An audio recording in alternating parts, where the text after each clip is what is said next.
If you're a podcast host, listen up, this one's for you. My name is Allie Jackson. I'm the host of Finding Mr. Height, a dating and relationship podcast that I've been doing for 4 years now, sharing my positive and practical approach to dating that's built on my own life experience. And I wanted to share another experience that I've had, my secret behind monetizing my show. It's called Red Circle, and I was just telling my colleague about how much I love their platform. With Red Circle, not only am I getting a seamless hosting experience, but I also love the support I receive in ad sales. It's not just typical ad sales either. It's targeted opportunities based on my show and my life. And the platform is super simple. You just set your preferences and Red Circle matches you with sponsors that align with your show. You can vet every opportunity and their platform gives you great analytics. More recently too, my Red Circle team has brought me opportunities outside of my podcast on social media to really augment the podcast partnerships, bring them full circle. I just can't recommend them enough. If you want to give it a try, go to redcircle.com to get your free trial. That's redcircle.com for a free trial.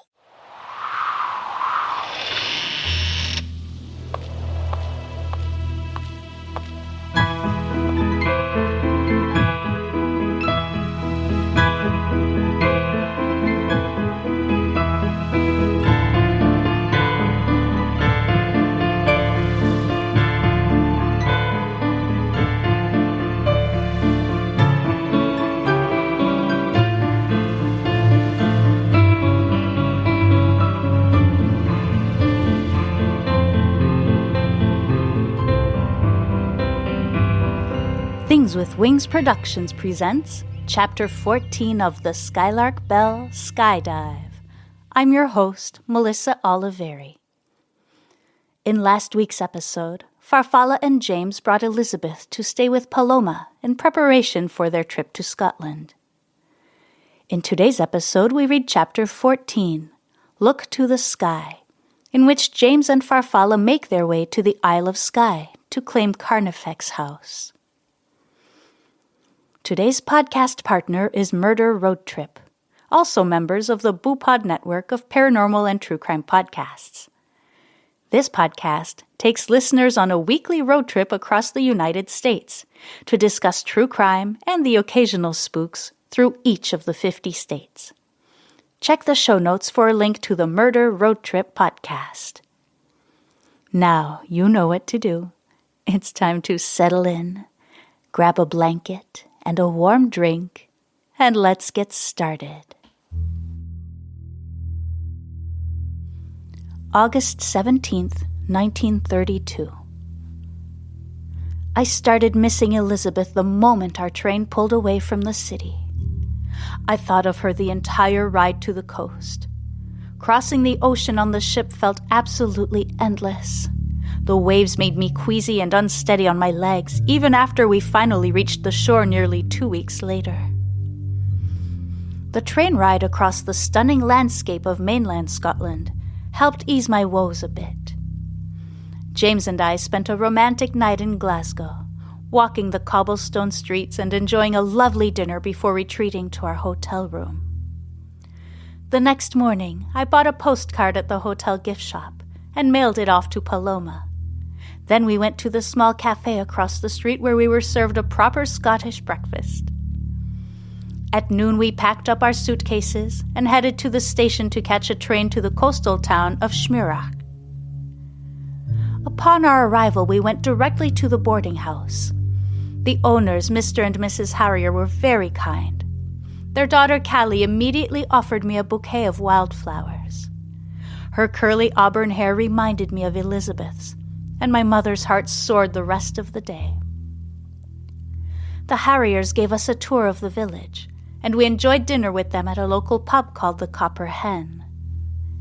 They explained the ferry schedule and told us old folk tales from the region that involved a myriad of mystical creatures like fairies and selkies and sirens.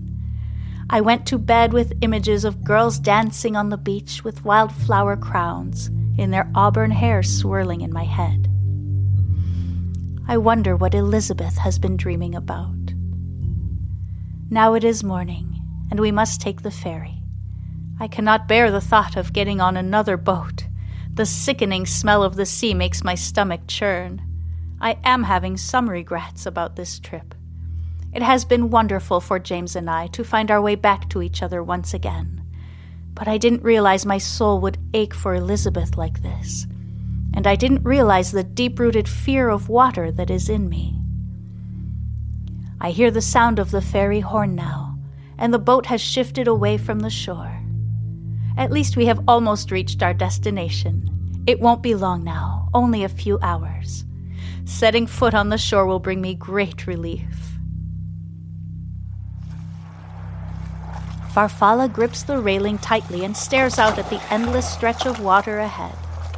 Crossing shouldn't take much more than an hour, only a fraction of the travel she and James have endured to get to this point. James is accustomed to traveling for work. This trip has not consumed him with worry and exhaustion the way it has for Farfalla. The woman at the ticket counter mentioned an award-winning bakery in the village. "What do you say we head there first when we reach the island?" he asks, gently rubbing his hand along her back. Farfalla turns to James and smiles. Despite her feelings about the trip itself, spending time alone with James has allowed them to rekindle their relationship. Whatever their future may hold, she is glad she will be sharing it with him. And Elisabeth, of course. "That sounds wonderful," she whispers, leaning in for a kiss. They turn to look back out at the sea, standing side by side on the deck of the ferry as it cuts through the choppy waters. James points to a point far ahead and says, "I see land. We're getting closer." Farfalla squints, and sure enough, she can see a dark mass rising out of the water straight ahead. The ferry plows through the water, steadily bringing them closer and closer to the island. Tall, jagged cliffs eventually come into view, rising from either side of a small port, with docks reaching out of it like outstretched fingers. Farfalla feels relief wash over her, and she is stunned at the realization that deep down inside, she didn't think they would actually make it. She had pushed the thought to the deepest reaches of her subconscious, but it was always there. She scans the shoreline, noting the white houses haphazardly strewn across the green fields.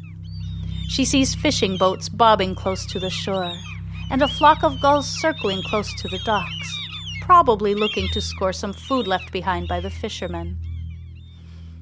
Her eyes travel to the base of the cliffs, and she watches the waves crash repeatedly against the rock. She lets her gaze run up the rock to the top of the cliff, and gasps as she sees a woman standing at the very edge, her arms stretched behind her as far as it will go. Recognition sets in almost immediately. It is the same woman she saw walking out of Priscilla Ponseroy's room all those years ago. The woman who looks just like her. Farfalla's eyes grow wide as the woman swings her arm forward and flings something over the cliff's edge with all her might. The sun reflects off the surface of the object as it spirals down toward the crashing waves. Farfalla instinctively grabs James's arm and points to the woman with her other hand. James, confused, looks down at Farfalla's hand, feeling the searing pain of her death grip shoot up his arm to his shoulder. He glances at her face and follows her pointing finger to look up at the cliff. He sees tall grass blowing in the breeze on top of the wall of rock. "Falla, what is it?" he asks, puzzled. "The woman," she begins. Just then, the object hits the ocean. The water, the boat, the cliffs, the entire island, perhaps the entire world, heaves, and James is ripped away from her grasp. She can feel herself soaring through the air, like in slow motion. She hears the sickening crack of the boat being torn to shreds, followed by the screams and splashing of people being thrown into the sea. The smell of burning wood fills the air, mixing with the salty scent of the sea. Her eyes focus on the blue sky above her, the wispy clouds floating overhead, completely oblivious to the horror occurring below. Farfalla gasps as her body hits the icy water. She sinks below the surface before she can comprehend what is happening.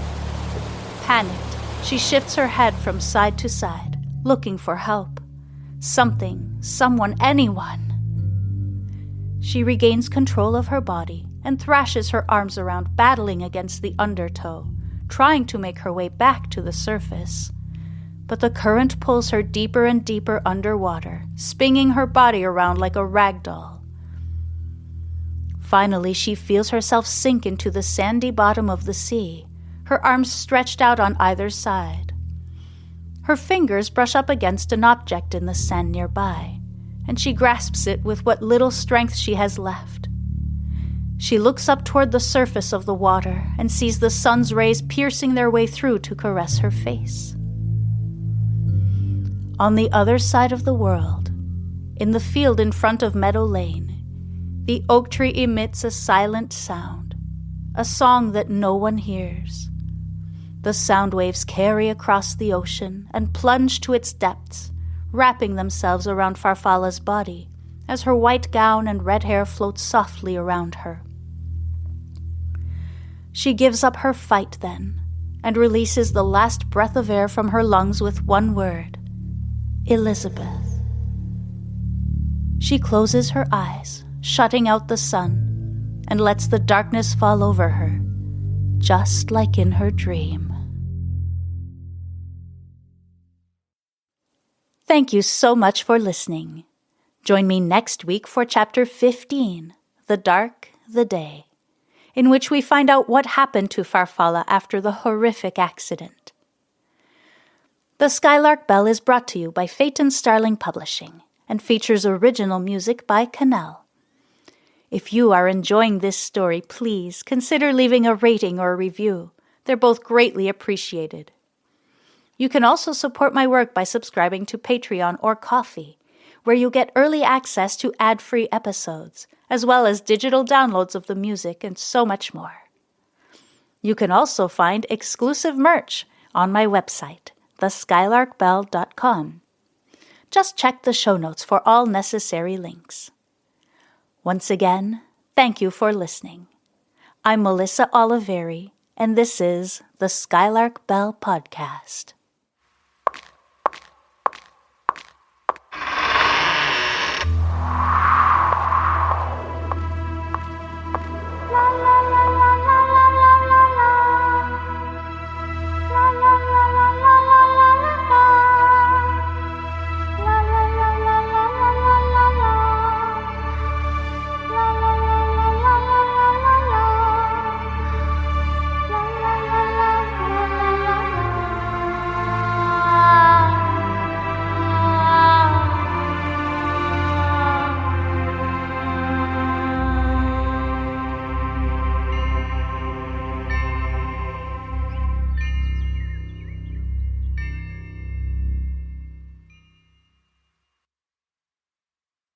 If you're a podcast host, listen up, this one's for you. My name is Allie Jackson. I'm the host of Finding Mr. Height, a dating and relationship podcast that I've been doing for 4 years now, sharing my positive and practical approach to dating that's built on my own life experience. And I wanted to share another experience that I've had, my secret behind monetizing my show. It's called Red Circle, and I was just telling my colleague about how much I love their platform. With Red Circle, not only am I getting a seamless hosting experience, but I also love the support I receive in ad sales. It's not just typical ad sales either. It's targeted opportunities based on my show and my life. And the platform is super simple. You just set your preferences and Red Circle matches you with sponsors that align with your show. You can vet every opportunity and their platform gives you great analytics. More recently too, my Red Circle team has brought me opportunities outside of my podcast on social media to really augment the podcast partnerships, bring them full circle. I just can't recommend them enough. If you want to give it a try, go to redcircle.com to get your free trial. That's redcircle.com for a free trial.